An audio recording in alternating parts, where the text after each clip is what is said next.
How do you feel purpose in life? How do you find purpose in life?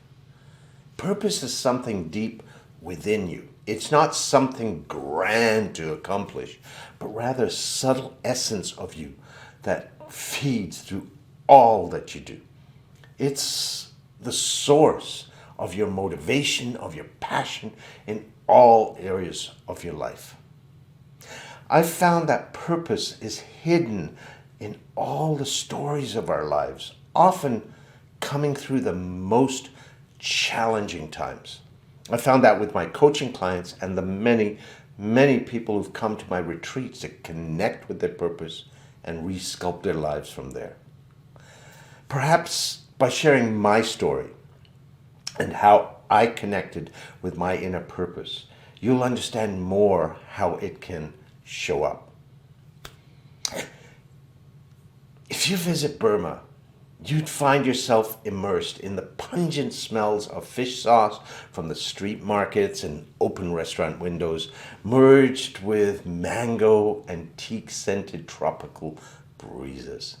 Throngs of gentle, chattering Burmese wind their way through the busy streets, smiles lighting up faces as the sun brightens the golden pagodas surrounding you wherever you go. My grandparents on both sides of the family moved from India to Burma, and my parents grew up through many challenges, being foreigners and growing up through the Japanese occupation of Burma during World War II, and a lot more. Dad overcame growing up in poverty, and Mom challenged the stereotypical roles women were put into, and they met in med school. Marrying after graduation, their life seemed idyllic after all that they'd lived through.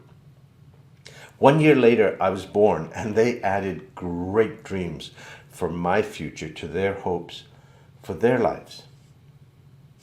That oasis of joy lasted less than a year.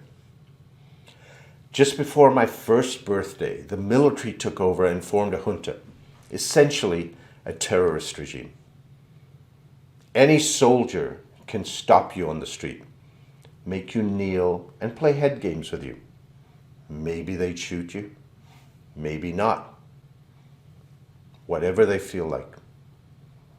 University students protest and are massacred by the army. My father treats them at the university hospital, and when he runs out of medicines, he watches them die because the soldiers don't allow them to get any more medical supplies. Soldiers come to random houses at 2 a.m, and people disappear. You never know if they're dead or not.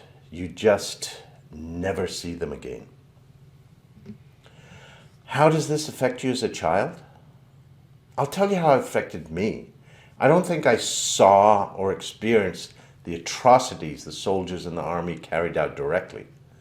However, children are especially empathic. And when you're more empathic than most, you feel the emotional pain and take it on as your own. And this is what you live. Every night, just as in every household, everyone, you as a child included, huddles together until 3 a.m. praying you're safe again for another day. Not daring to move. Trying to sense if someone was outside the door. Listening to every truck going by in case it stopped. Your stomach churns as you marinate in your mother's fear. One day your dad suddenly isn't there. You don't know that he goes to England for a course and stays there as a refugee, waiting for you to escape and join him, not daring to come back because he doesn't know if he'd ever get out again. You don't know why all those others in your life are disappearing from your world one by one. First your cousin, then your aunt, until all that's left is you and your mother. But you don't know why they're gone. You don't know why day after day you're taken by your mother as she goes to the Secretariat or the British Consulate. You don't know that she's trying to get a visa to leave the country. All you know is that she leaves you with the driver at the car for hours, the heat of the sun beating down on you. And when you cry or get upset, he beats you to shut you up. You don't realize she sees this happening through the window and feels torn and helpless because your only hope of escape is her staying in line. You just know she's left you with this man. Then you go home and she wraps you up in her arms and bathes you in her guilt for having left you out there.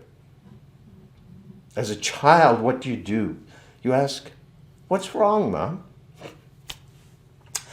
And what does any mother who's trying to protect their child from the troubles of the world say? You don't have to be in these extremes. Nothing. Nothing's wrong. And you, the child, want to, need to believe her. But your intuition doesn't. So you fight. You fight to believe the one person who you trust in all the world and upon whom you count for everything in your life. So if nothing is wrong, then all that fear, all that terror is normal. It's the way life's supposed to be. You train yourself to push away the fear and doubts and believe what your mother tells you. But in doing that, you push away your inner knowing. It's nothing my mother or any parent would ever consciously wish to teach their child, but it's a lesson passed on in virtually every home around the world. Nobody ever says, "This is the way the world is and should be." But that's what you learn from everyone around you. And that was my birthright, brought from Burma. It traveled with me when we finally escaped to rejoin my father when I was 5. You arrive in England with high hopes that life would be better, and it is, because you don't live in terror for your lives and future. Unfortunately, prejudice is pretty intense in England in the 60s. So after a few troubled years in elementary school, your parents relocate you to Canada, where you can live something of what others called a normal life. Here's where deep inside you begin to feel a calling, like there's something you can do that will make a huge difference for people. But you've chosen to trust what your mother said over your own intuition. So how can you trust this inner knowing now? While you escaped the conflict in Burma and the prejudice of England, it truly feels like the war continues within. Your heart pounds in rage at this yearning, at this calling, because you learned long ago that you had to abandon your inner knowing to be safe. You feel like an outsider, like nobody gets you, even you. You are an outsider.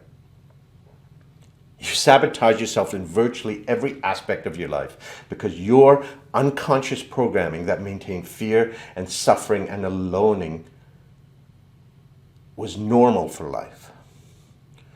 Whenever someone gets close to you, you recoil because most of your first 5 years were about everyone you know leaving and never coming back, and you become terrified of loss.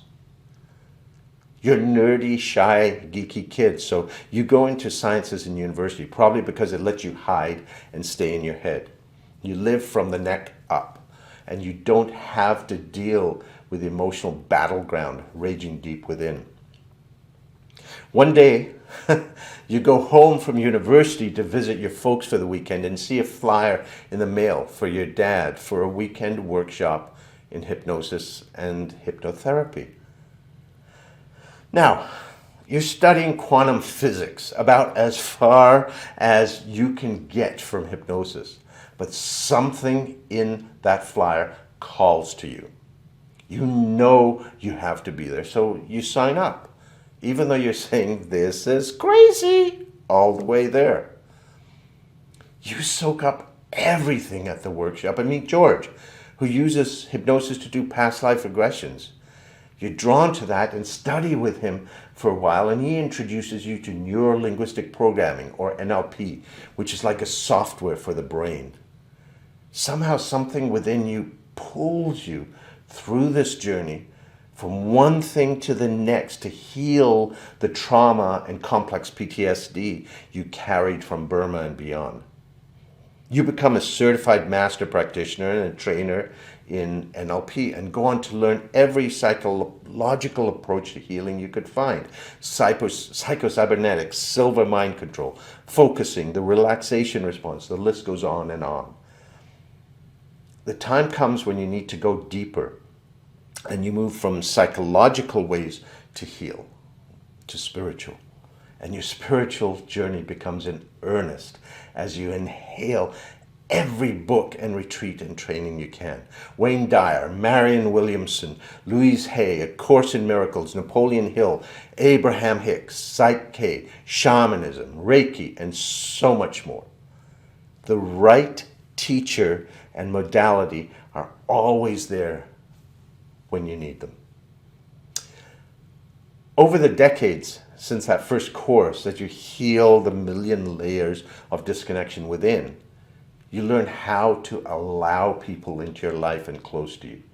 You follow your inner calling and you find your voice to help others. The shy, skinny, nerdy kid becomes a professional speaker, coach, and consultant. And you now use what you learn to heal yourself to help and coach others. It's when you're having a coffee with Sherry, who you took all your Reiki training with, that this kaleidoscope of learning starts to coalesce and come together. And like the door to the Chamber of Secrets in Harry Potter, the locking mechanism magically withdraws and collapses, and the door opens to reveal your secret treasure within. The secret to making sense of this entire journey. We're chatting about the challenges our clients have in releasing their pasts to move forward.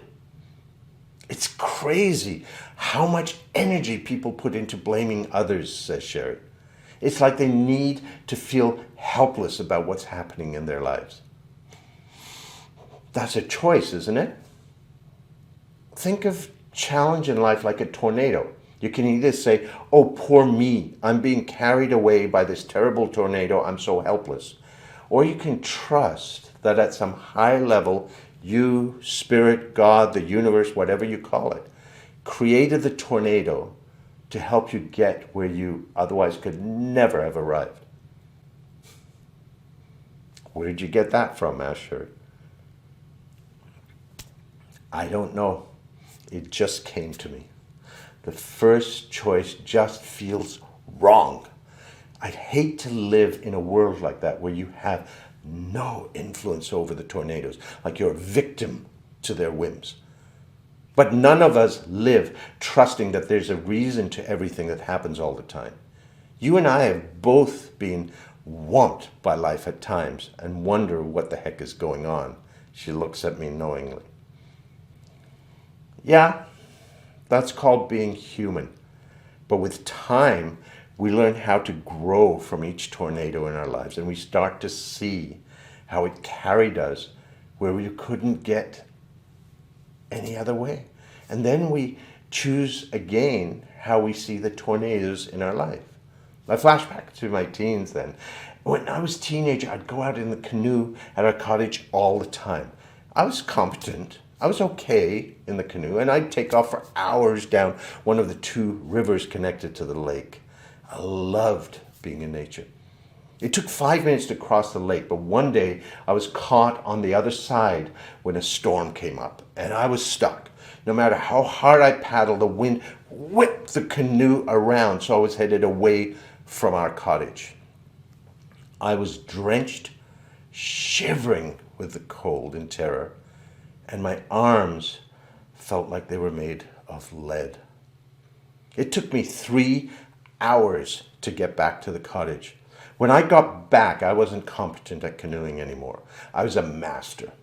3 hours taught me more than years of canoeing in calm waters. We don't develop our strength and abilities, our connection with our purpose through ease. We develop them through challenges that allow us to rise. Many times I've wondered what life would be like if I hadn't lived through the turmoil I experienced in Burma and England. If I hadn't lived through all of that trauma of my youth and the resulting PTSD, and if I hadn't worked through it all, I wouldn't be able to do the work I do today. That is my joy.